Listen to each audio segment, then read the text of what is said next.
Halo semuanya, Assalamualaikum warahmatullahi wabarakatuh. Buat kalian yang lagi santai dan beristirahat, ada sebuah film yang bisa menemani waktu santai kalian.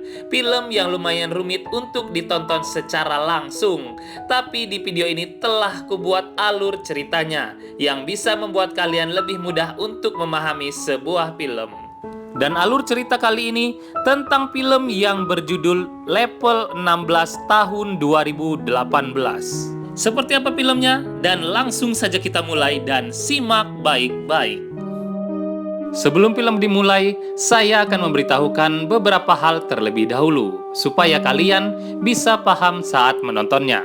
Film ini menceritakan sebuah kejadian yang terjadi di The Vestalis Academy, yang merupakan sebuah sekolah asrama wanita. Tapi sekolah ini seperti penjara untuk wanita-wanita yang ada di dalamnya, karena mereka tidak pernah keluar dari ruangan selama bertahun-tahun. Dan di sini ada Pipian dan Sophia, kedua sahabat yang merupakan tokoh utama di film ini. Dan singkat cerita, langsung saja kita mulai filmnya. Awal film diperlihatkan anak-anak yang sedang asik bermain. Mereka aktif, ceria, dan sangat patuh pada aturan. Dan mereka sedang berada di kelas 10. Saat sebelum tidur, Sophia bertanya pada Pipian tentang apa yang akan dilakukan di rumah barunya nanti. Jadi, mereka ini adalah anak-anak yang tidak memiliki orang tua. Dan sekolah The Vestalis Academy memberikan janji kepada anak-anak bahwa jika mereka lulus sekolah dan patuh aturan, mereka akan mendapatkan orang tua asuh. Sebelum tidur, mereka selalu melakukan rutinitas membersihkan muka dan dipantau dengan CCTV. Secara tidak sengaja, botol Sophia terjatuh dan Sophia pun panik karena takut dengan hukuman jika sampai melewatkan aturan yang ada di sekolah itu. Lalu Sophia meminta bantuan kepada Pipian karena mata Sophia mengalami rabun dan sulit melihat. Akhirnya, Pipian keluar barisan dan menolong Sophia. Pipian pun kehabisan waktu untuk membersihkan mukanya. Lalu alarm berbunyi dan petugas pun datang untuk menjemput Pipian yang akan dihukum. Pipian pun terus meminta tolong pada Sophia. Namun Sophia hanya diam saja tanpa melakukan apapun karena ia juga tidak berani. Setelah beberapa tahun, kita melihat Pipian berada di kelas 15 yang sekarang menjadi pribadi pendiam dan tegas. Ternyata sebelum tidur, Pipian selalu menghitung harinya dengan mencoret di tempat tidur yang ia sembunyikan. Keesokan harinya, mereka diumumkan telah selesai di kelas 15 dan naik ke kelas 16 yang merupakan kelas terakhir di The Vestalis Academy.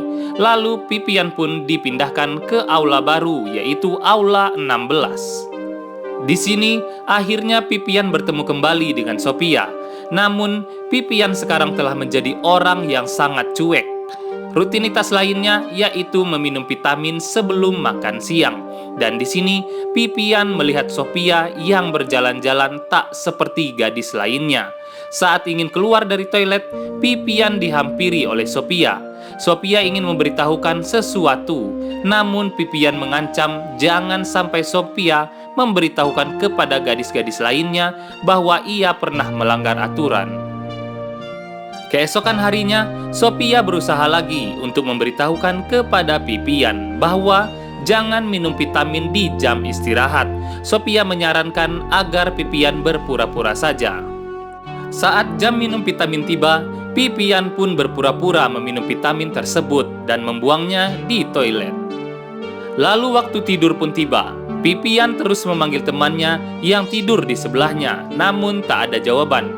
Dan Sophia yang tidur di ujung pun menjawab bahwa mereka tidak akan bangun. Itu karena mereka meminum vitamin.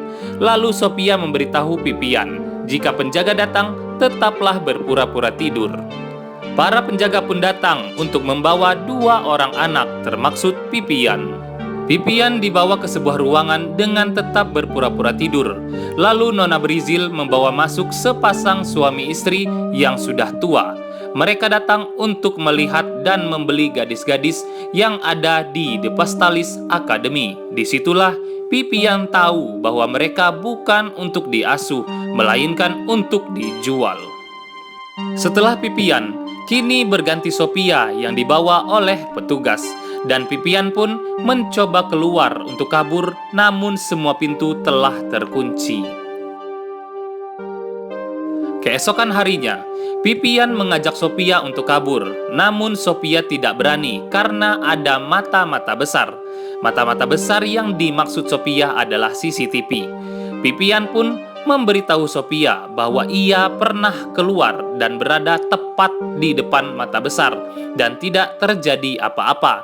Dan Pipian pun mengatakan bahwa mereka butuh kartu untuk membuka pintu-pintu ruangan itu. Ada salah satu teman mereka mengalami kejang-kejang dan muntah-muntah. Dan saat itu juga Sophia mengetahui bahwa mereka telah diberi vaksin yang salah, karena setiap lengan mereka ada memar merah dan itu dinilai tidak wajar olehnya. Saat pemberian vaksin berikutnya, Pipian mencoba berbicara dengan dokter yang dikira Pipian, dokter itu baik dan bisa membantu mereka. Dan di sini Pipian tahu bahwa dokter juga sama dengan petugas lainnya.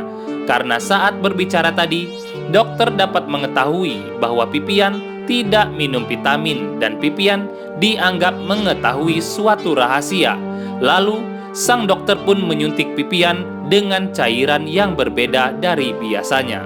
Pipian pun keluar dari ruangan dokter dengan sempoyongan. Sophia pun menghampiri Pipian. Pipian mengatakan bahwa kepalanya terasa berat. Lalu Sophia mengajak Pipian untuk kabur dengan cara mencuri kartu yang ada pada para penjaga.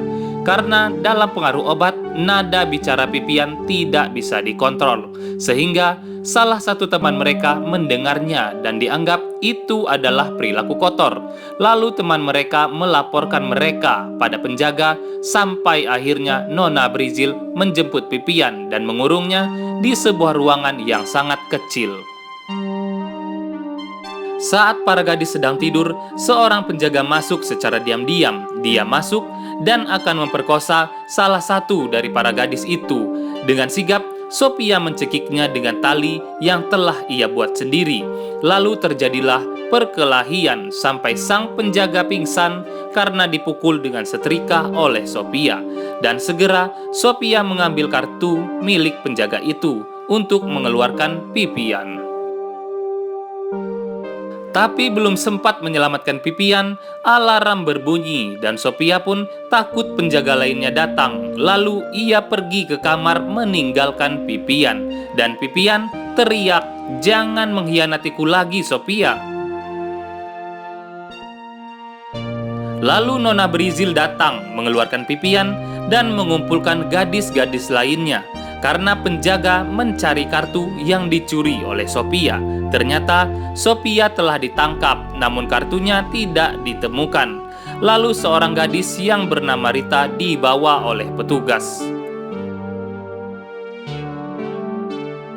Kini, Nona Brizil memaksa para gadis untuk meminum vitamin dengan mengawasinya secara langsung. Pipian berusaha keras supaya ia tidak terpengaruh obat itu dengan cara menusuk-nusuk tangannya. Dengan keadaan gusar, Pipian menemukan kartunya yang ternyata Sophia sengaja menyimpannya di tempat tidur Pipian. Segera Pipian menggunakan kartu itu untuk membuka pintu, tapi ternyata kartu itu tidak berfungsi. Lalu Pipian pun membuka pintu itu dengan cara melepaskan engsel pintu tersebut. Lalu Pipian keluar dan menemui Nona Brizil untuk mencari keberadaan Sophia. Terjadilah perkelahian di antara mereka hingga Pipian memukul dan menyuntikkan bius ke Nona Brizil, lalu mengambil kartu dan mencari Sophia ke ruang lantai dasar. Pipian pun menemukan Sophia yang dikurung dan diikat di sebuah ruangan. Lalu mereka segera keluar dari ruangan itu dan memasuki sebuah ruangan lagi dan menemukan mayat temannya, yaitu Rita yang tadi dibawa oleh penjaga. Ternyata muka Rita hanya tersisa tengkoraknya saja tanpa kulit sedikit pun. Lalu Pipian ingin pergi meninggalkan tempat itu, namun Sophia tidak mau. jika pergi tanpa teman-temannya, karena ia tak mau kalau teman-temannya harus mengalami nasib yang sama dengan Rita. Dan Sophia juga tak mau lagi menjadi pengkhianat seperti yang pernah ia lakukan pada Pipian dulu. Lalu Sophia masuk ke ruang di tempat gadis-gadis lainnya sedang menonton, dan ia berbohong kalau ia sedang disuruh oleh Nona Brizil untuk membuat semua temannya berkumpul. Di sisi lain, Pipian tidak jadi pergi, dan tidak sengaja ia memasuki sebuah ruangan yang memiliki televisi yang sangat besar. Ia pun menghidupkannya dan tampillah sebuah video yang menunjukkan sebuah proyek besar, yaitu proyek dari The Pastalist itu sendiri. Proyek yang menjual kulit-kulit cantik dari wanita yang masih hidup. Dan di situ dia tahu bahwa mereka tinggal di situ karena kulit cantik mereka akan diperjualbelikan. Sophia berhasil mengumpulkan semua gadis dan teman-temannya. Sophia berusaha menjelaskan pada semuanya tentang The Pastalist Academy yang sebenarnya. Tentu saja semua tak langsung percaya, sampai akhirnya Pipian datang sambil membawa Nona Brizil dan semua pun terkejut. Dengan ketegasannya, Pipian menjelaskan semua pada gadis-gadis itu, dan semua masih tak percaya. Pipian dan Sophia pun terus berusaha untuk meyakinkan semuanya, sampai mereka memaksa Nona Brizil untuk mengakuinya. Dan Pipian pun melihat ada bekas operasi di wajah Nona Brizil. Akhirnya, semua percaya pada Pipian dan Sophia. Lalu mereka mengurung Nona Brizil di ruangan kecil, di ruangan di tempat Pipian pernah dikurung. Mereka segera naik ke atas untuk kabur melalui pintu atas. Alarm pun berbunyi dan para petugas datang untuk menangkap mereka. Semua berlari mencari tempat yang aman, tapi sayangnya Pipian dan Sophia terjebak di sebuah ruangan. Dokter yang jahat pun datang untuk membujuk mereka keluar, tapi Pipian adalah wanita yang tegas, tak mudah untuk dibujuk. Sampai akhirnya Pipian menyayat wajahnya sendiri. Ia tidak rela wajahnya yang cantik akan dijual. Akhirnya sang dokter pun kehilangan semua proyeknya, dan ia ditangkap oleh anak buah dari pemilik utama proyek ini dan ditembak mati. Keesokan harinya polisi datang menyelamatkan mereka, dan akhirnya mereka pun bisa melihat indahnya sinar matahari dan tentramnya rintik-rintik hujan. Dan film pun berakhir. Film ini mengajarkan kita bahwa setiap kejahatan yang ditutupi pasti akan ketahuan juga, dan setiap pelaku kejahatan pasti akan merasakan hidup yang tidak tenang dan tidak bahagia, yang pada akhirnya akan merasakan pembalasan yang lebih perih dari yang ia lakukan, dan kebenaran pasti akan menemukan jalannya sendiri untuk menang dari keburukan. Semoga film kali ini memberikan kita hiburan dan memberikan pelajaran serta hidayah untuk hidup kita semua. Dan terima kasih buat kalian yang telah menonton dan like video ini. Jangan lupa di subscribe, share, serta komen yang bermanfaat. Kita bertemu lagi di video-video yang lainnya. Terima kasih dan wassalamualaikum warahmatullahi wabarakatuh.